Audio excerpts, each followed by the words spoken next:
বাঙ্গালহালিয়া প্রবীণ ব্যবসায়ী বাটল সেনের মৃত্যুতে বাজার কমিটির উদ্যোগে স্মৃতিচারণ অনুষ্ঠান সম্পন্ন।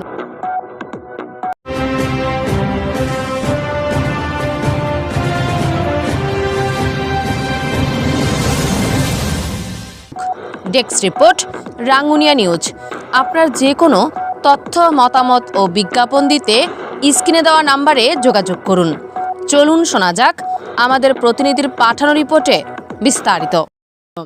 রাঙ্গামাটি রাজস্থলী উপজেলার ৩ নং বাঙ্গালহালিয়া ইউনিয়নের রাঙ্গামাটি পার্বত্য জেলার ঐতিহ্যবাহী বাঙ্গালহালিয়া বাজারের প্রবীণ ব্যবসায়ী রাখাল স্টোরের স্বত্বাধিকারী প্রয়াত বাটল সেনের মৃত্যুতে বাঙ্গালহালিয়া বাজার পরিচালনা কমিটি ও সকল ব্যবসায়ীদের আয়োজনে এক স্মৃতিচারণ অনুষ্ঠান অনুষ্ঠিত হয়েছে।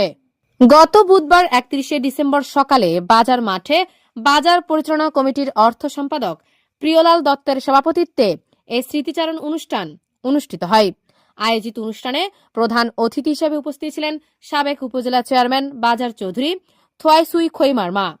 বাজার পরিচালনা কমিটির সাংগঠনিক সম্পাদক সুমন বড়ুয়ার সঞ্চালনায় বিশেষ অতিথি হিসেবে উপস্থিত ছিলেন জেলা বিএনপির সহমুক্তিযোদ্ধা সম্পাদক অরুণ সেন, বাঙ্গালহালিয়া ইউনিয়ন বিএনপির সাধারণ সম্পাদক মোহাম্মদ আয়ুব চৌধুরী, বাজার পরিচালনা কমিটির সাধারণ সম্পাদক সুমন কান্তি দে, বাঙ্গালহালিয়া বাজার ব্যবসায়ী কল্যাণ সমবায় সমিতির সাবেক সভাপতি মোহাম্মদ শামসুল আলম, হিন্দু বৌদ্ধ খ্রিস্টান কল্যাণ ফ্রন্ট কেন্দ্রীয় কমিটির সদস্য জিকু কুমার দে, রাজস্থলী প্রেস ক্লাবের সাধারণ সম্পাদক মোহাম্মদ সুমন খান, শ্রী শ্রী দক্ষিণেশ্বর কালী মন্দিরের সভাপতি বিশ্বনাথ চৌধুরী, বিমল দেব, জেবুল হোসেন বাচা, রিটন দত্ত, বাঙ্গালহালিয়া বাজার পরিচালনা কমিটির সাবেক সভাপতি পুলক চৌধুরী, রাজস্থলী প্রেস ক্লাবের সাংগঠনিক সম্পাদক মিন্টু কান্তিনাথ, সাংবাদিক মোহাম্মদ ইদ্রিস, প্রবীর দত্ত, কনক শাহ, বাঙ্গালহালিয়া বাজার পরিচালনা কমিটির অন্যান্য সদস্যগণ সহ এলাকার গণ্যমান্য ব্যক্তিবর্গ উপস্থিত ছিলেন।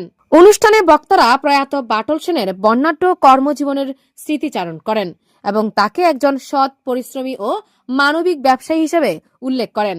তারা বলেন, দীর্ঘদিন ধরে বাঙ্গালহালিয়া বাজারের উন্নয়ন ও ব্যবসায়িক শৃঙ্খলা রক্ষায় তিনি গুরুত্বপূর্ণ ভূমিকা পালন করেছেন। তার মৃত্যুতে বাজারের ব্যবসায়ী সমাজ এক অভিভাবককে হারালো। স্মৃতিচারণ শেষে প্রয়াত বাটল সেনের আত্মার শান্তি কামনায় বিশেষ প্রার্থনা করা হয় এবং শোক সন্তপ্ত পরিবারের প্রতি গভীর সমবেদনা জানানো হয়। উল্লেখ্য, প্রবীণ এই ব্যবসায়ীর মৃত্যুতে এলাকায় শোকের ছায়া নেমে আসে এবং সর্বস্তরের মানুষ তার মৃত্যুতে গভীর দুঃখ প্রকাশ করেন। মৃত্যুকালে তার বয়স হয়েছিল ৭২ বছর। তিনি স্ত্রী, ২ ছেলে, ১ মেয়ে চম্পা সেন, আত্মীয় স্বজন, শুভাকাঙ্ক্ষী সহ অসংখ্য গুণগ্রাহী রেখে যান। তার ২ ছেলে সুমন সেন ও সুকু সেন বাঙ্গালহালিয়া বাজারের বিশিষ্ট ব্যবসায়ী। তারা জানান, গত ১৪ ডিসেম্বর দিবাগত রাতে চট্টগ্রাম ক্যান্সার হসপিটালে আমাদের বাবা শেষ নিঃশ্বাস ত্যাগ করেন। আমরা গত ২৯ ডিসেম্বর সোমবার বাবার আদ্যশ্রাদ্ধ অনুষ্ঠান শ্রীমদ ভগবত গীতা পাঠ পরিবেশনের মধ্য দিয়ে সমাপ্ত করি। গত বুধবার ৩১ ডিসেম্বর কর্মক্রিয়া সামাজিক অনুষ্ঠানের মাধ্যমে বাবার মৃত্যুর অনুষ্ঠানটি সম্পন্ন করেছি এবং আমরা কৃতজ্ঞতা জ্ঞাপন করছি উপস্থিত সকলের কাছে। পরিবারের সদস্যরা স্মৃতিচারণ করে বলেন, আমার বাবা কার সাথে যদি কোনো খারাপ আচরণ হয়ে থাকে, আমরা সবাই ওনাদের কাছে ক্ষমা চাইতেছি এবং আমার বাবার মৃত্যুর জন্য সবাই যদি কোনো শ্রদ্ধা করতেছে এবং যদি সবাই আমার বাবাকে দেখছেন, আমাদেরকে সবাই একটু দেখবেন, কারণ আমার বাবা নেই, আমরা আছি না আমাদের মাঝে। আমাদের সাথ চলে গেছে, সমস্যা নেই, সাথ চলে গেছে, আপনারা আমাদের সাথ দিবেন, কেন আমার সাথ তো চলে গেছে, আপনারা আমার সাথ সবাইকে আমাদের দেখলে আমরা খুব আনন্দ হবো এটার জন্য। নমস্কার দাদা, সবাইকে। দাদা নমস্কার, আমি বাঙ্গালহালির বিশিষ্ট ব্যবসায়ী বাটল সেনের ছোট ছেলে। আমার বাবা আপনাদের সাথে দীর্ঘদিন ব্যবসা বাণিজ্য করছে। আপনারা যেন আপনার সাথে ব্যবসা বাণিজ্য করতে পারি এই সহযোগিতা করবেন, আর আমার বাবার দীর্ঘস্থা কামনা করবেন যেন আমার বাবা স্বর্গবাসী হইতে পারে। তারপর আমার বাবার কোনো যদি আচরণে আপনাদের যদি কোনো কষ্ট থাকে, বাবাকে ক্ষমা দৃষ্টিতে দেখবেন আর আমাদের সাথে ব্যবসা বাণিজ্য করবেন, আমরা আপনার সাথে এই কামনা করি। আমি ওনার মেয়ে, আমার বাবা একজন ব্যবসায়ী। আমার বাবাকে যেরকম আপনারা দেখছেন, আমার ভাইদের এরকম চোখে দেখবেন। যেন ওনাদের যদি কোনো ভুল টুটি হয়ে থাকে তাহলে ক্ষমার দৃষ্টিতে দেখবেন। আমার বাবা কি করছিল,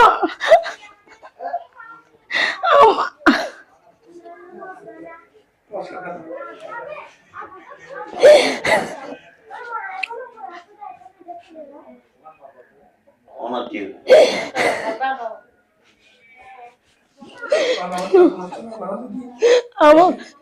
আমার বাবার অনুষ্ঠানে যদি এসে আপনারা কোনো কিছুর অসুবিধা হয়ে থাকে, ভুল ত্রুটি থাকে, তাহলে ক্ষমার দৃষ্টিতে দেখবেন। আমার বাবা চাই, আমরা ক্ষমা চাইছি আপনাদের কাছে।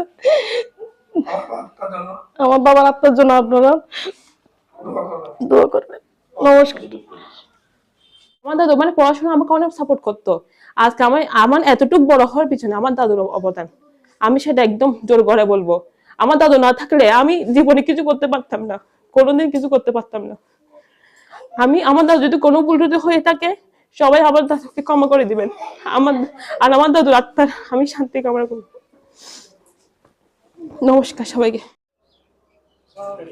সবাইকে নমস্কার। আমি স্বর্গীয় বাটুল সেনের ভাগিনা। আমার মামার জন্য সবাই আশীর্বাদ করবেন, উনি যেন স্বর্গবাসী হয়। ওনার ব্যবহারে যদি কেউ কষ্ট পেয়ে থাকেন, ওনাকে প্লিজ ক্ষমা করবেন, ক্ষমা দৃষ্টিতে দেখবেন। ওনার বিরহ আত্মার জন্য দোয়া করবেন। সবাইকে নমস্কার, সালাম। ভাই আমাদের অনেক বেশি ভালোবাসতো। এখন আমার ভাই চলে যাবার পরে আমাদের পাশে আর কেউ নেই।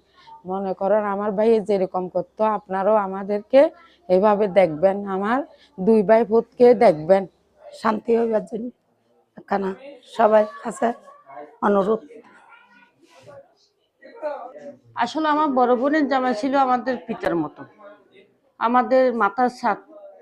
আজকে যখন বড় বোনের জামাই চলে গেছে, আমাদের মাথাটুকুর সাথে চলে গেছে। তো কি বলবো, এটা দুঃখের সাথে বলতে হয়। আমার বড় বোনের জামাই জন্য একটা আশীর্বাদ করবেন সবাই, যাতে ও স্বর্গে যাইয়ে ভালো থাকে। ও ছেলে মেয়েদেরকে একটু আশীর্বাদ করবেন। আমাদের পিতার মতন বড় বোনের জামাইকে আমরা হারিয়ে এখনো বুঝতেছি। যেটা যদি ব্যবসায়িক লেনদেনের সাথে কারোর সাথে যদি কোনো ধরনের মনোমালিন্য হয়ে থাকে, কোনো ধরনের লেনদেনের যদি কোনো ধরনের ঝামেলা হয়ে থাকে, সেটার জন্য আমি আমার জেঠার পক্ষ হয়ে সবার কাছে ক্ষমা চাচ্ছি। আজ এই পর্যন্ত। এতক্ষণ সাথে থাকার জন্য সকলকে ধন্যবাদ। আমাদের পেজ ও ইউটিউব চ্যানেলটি লাইক, কমেন্ট, শেয়ার করে আমাদের সাথেই থাকুন। পরবর্তী নিউজ দেখার আমন্ত্রণ জানিয়ে আজকের মতো এখানে শেষ করছি। আল্লাহ হাফেজ।